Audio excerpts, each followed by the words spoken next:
Right, today we're going to look at the lockdown larder cheese scones. 3 ingredients. I have cheese, I have natural yogurt, and I do have self-raising flour. If you don't have self-raising flour, you can use a 1/4 teaspoon of baking powder and 1/2 teaspoon of bicarbonate of soda. It'll give you a similar effect.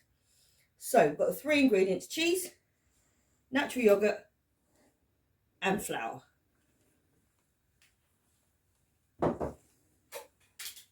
For this one, the equipment is really basic for this. You need a rolling pin, or you can use something that's round, a bit like a wine bottle or a glass bottle. You can use anything that's got that hard surface. You can do what we did last time and a plate on top, but I do have a rolling pin. If you don't have cutters for round scones, you can use a glass or you can use a round pot. I've got my heart-shaped cutters. You will need a spoon. You can use your wooden spoons to mix as well, but at the moment it makes it easier if you've got your tablespoon.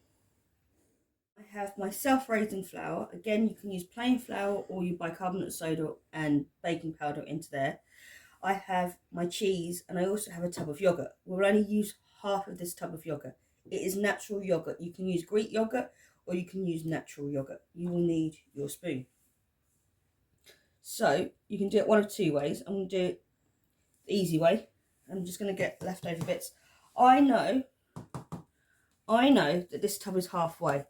So I'm going to put here halfway down that mark. So I'm going to empty half of my yogurt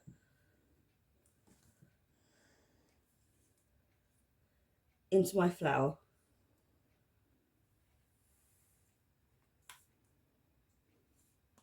Alternately, you can have 25 tablespoons of yogurt into your flour mix. So I'm putting my yogurt on the side.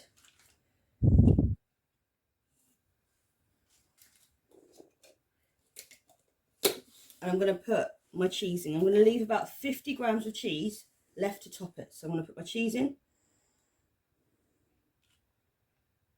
I'm going to leave enough to top my scones.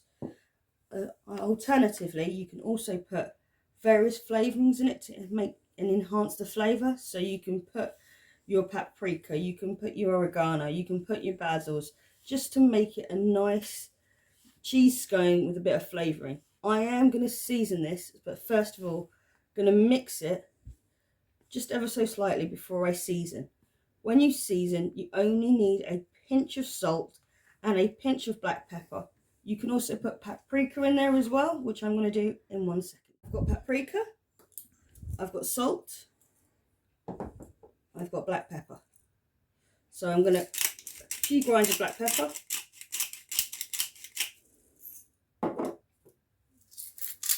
little shakes of salt. I'm using sea salt, so I'm grinding it, and a pinch of paprika. A pinch of paprika. You don't have to put the paprika in. You do not have to put a lot of salt in it. But what you do need to do is make sure you've got the cheese in there and you give it a really good stir. It will start off wet, like it is here, and sticky. You have to make sure you're combining all those ingredients together to get a dough. So it's going to take a couple of minutes to stir it and blend it together to get your dough.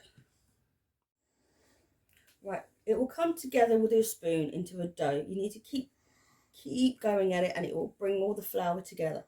The other thing I did while I was doing that is I put the oven on gas mark 6 or 190 degrees, ready to heat up for this recipe. I also prepped up my baking tray, ready to put on the next bit. So with your rolling pin or whatever you're going to get your flour, you've got your lovely dough. You're going to dust your surface with some flour so it doesn't stick, you're creating a barrier. You put your dough on the table. It should be really, really soft now. It should allow you to roll it out. Just lightly dust your rolling pin so you don't get it all sticky. You want to roll them out so they're about as thick as 2 £1 coins on top of each other. So about 1 centimetre to 2 centimetres to 1 centimetre thick. just going to roll this one out and then I'll show you the thickness roughly. You can also see when you're rolling it out where the herbs come in. And the paprika I put in and I mixed in. So you should see the thickness. Okay, you can turn it over so you've got a floured surface on both sides.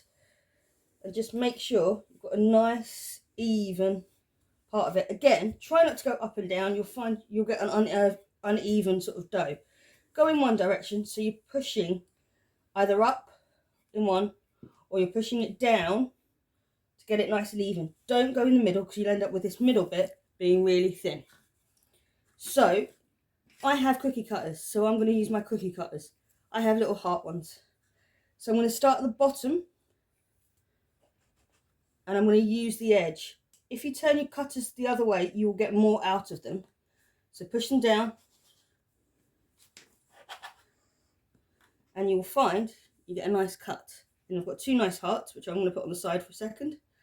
One bigger than the other. If you don't have cookie cutters, you can cut it with a knife to little squares, or you can use a glass or a plastic tub. Turn it, give it a good shake, and you should get a circular sort of scone shape. I'm going to continue with my circle ones. Remember, you can squish the dough together again to make enough dough for some more. So it doesn't matter if they're an odd, irregular shape for this. They will work really well too. And if you've got a glass, be careful with the glass you don't push too hard. Again, a few more heart ones. You want to get as close as to the edge and tessellate the shapes together. So you're using as much dough as you can in that first cut. So into like a jigsaw piece together. So what you'll find is you should be able to squeeze quite a few, depending on the size of your cutter, out of it. You should get about 20. These are really, really good if you can. So again, you don't want to work the dough too much, but you want to bring these together and you want to roll out the next bit. So again, you want to get as many as you can out of them. And you want to, again, keep that thickness because they'll rise a lot better. So again, I'm going to do a few more heart ones.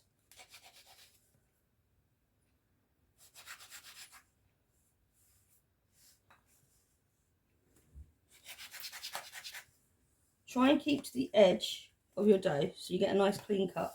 And I've got one last one, which you then can make into a massive scone if you like, by shaping the dough with your hands, giving it a good pat so you have one massive one, or again, take your cutter. You can see how much dough I have left for the last one. I can make a baby one, which I'm going to leave this to. And so this is going to be my tester to make sure it's cooked, so I can see the dough's cooking. So I've got this little bit left. So I'm going to just flatten it. So now I have 1, 2, 3, 4, 5, 6, 7, 8, 9, 10, 11, 12, 13, 14, 15, 16, 17. They do depend on the size of your cutters. So you can get really small ones or you can get relatively big ones. That is down to you. If you don't have a baking tray, here's one of the ways you can do it. I've got a plate underneath. I'm just using the plate to guide me. So all I'm going to do is I'm going to fold the edges, so it's like a little tray, just so nothing falls out.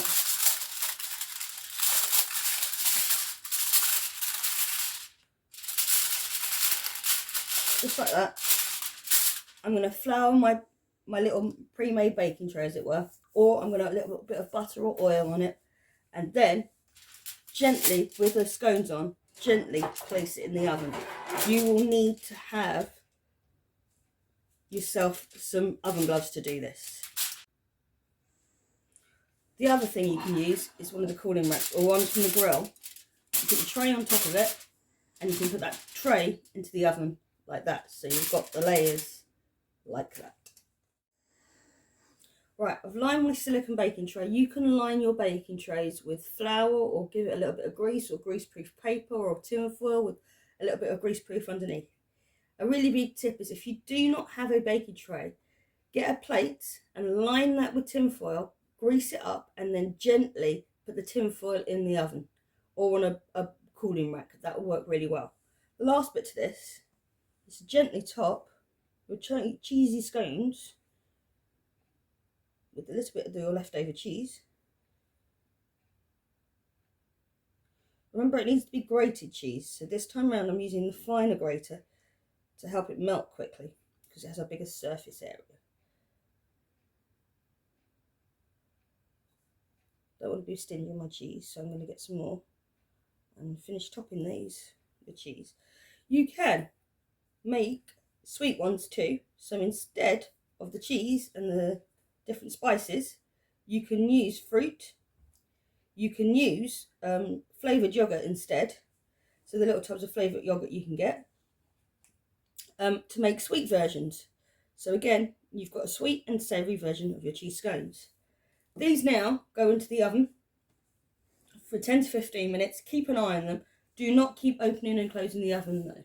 You need to make sure they stay in so they can rise a bit more. So these are going to go in the oven and we'll check on them in a minute. Right, these have just come out of the oven. You can see that the cheese is melted on top. You do not want to overbake them, otherwise they're going to go really rock hard. You'll see this golden sort of caramelly colour on top of them, and you'll see just as the cheese is melting on them, that'll get you your nice toasted sort of flavour to it. I'm going to get my tester, which is here, and as you can see, this is very, very hot. Do not do this at home. Use a fork, well, 2 forks technically, or a knife to do this. So if you get the piece here, you'll find that you should be able to pull them apart. It is still warm and still inside. You can see the steam coming out from it. You need to leave them to rest first.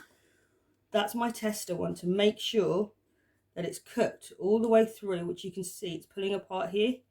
You can see the dough when I put my fork in it. It's not, you can see it pulling apart like bread. Leave it to rest. The steam inside them is still hot and it will continue to cook. Leave them to cool for about 5-10 minutes before you have them.